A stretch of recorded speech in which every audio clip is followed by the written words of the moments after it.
اینجا هوزی لینه، یکی از کوچه‌های معروف در شهر ملبورن استرالیا است.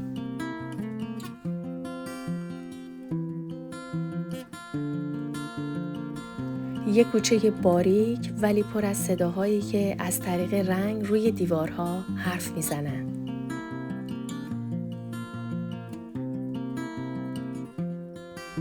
از اوایل دهه 2000 اینجا تبدیل شد به یک بوم نقاشی آزاد برای هنرمندان از سراسر دنیا.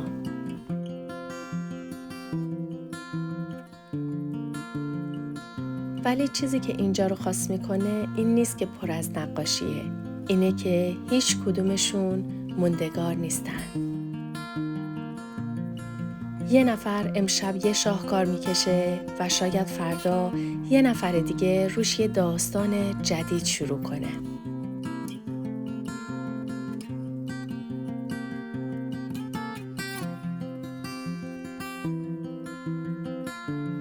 روی این دیوارها میتونی رد اعتراض، امید، عشق و حتی خشم رو ببینی. هر اتفاق مهمی که تو دنیا میفته خیلی زود راهش رو روی این دیوارها پیدا میکنه.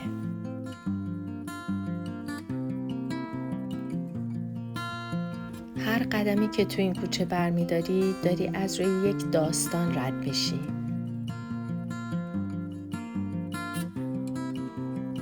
اینجا شاید فقط یک کوچه باشه، اما یکی از واقعی ترین جاهای ملبورنه.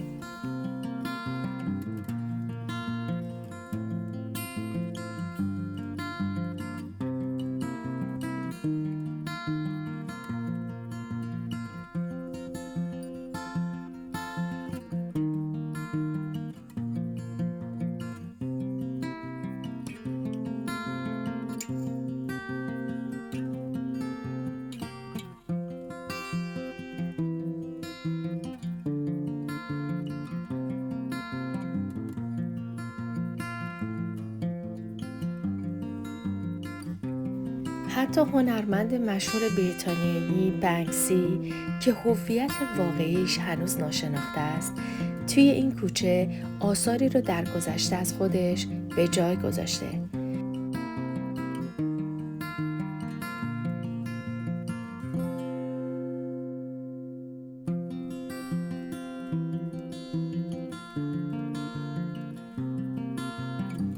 خیلی از این نقاشی‌ها توی شب وقتی که همه خوابن کشیده میشه.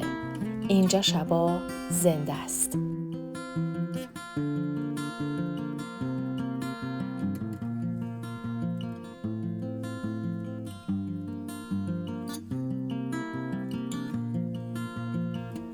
بعضی از این دیوارها حرفای سیاسی دارند. اینجا اعتراضها و نقدهای اجتماعی همیشه دیده میشن.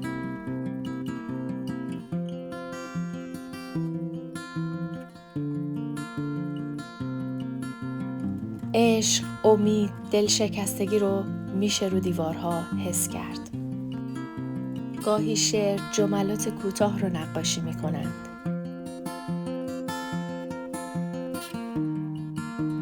خیلی از این نقاشی‌ها از هنرمندان معروف محلی الهام گرفته شده. اینجا رنگ‌های شاد می‌بینی و نقوش انتزاعی.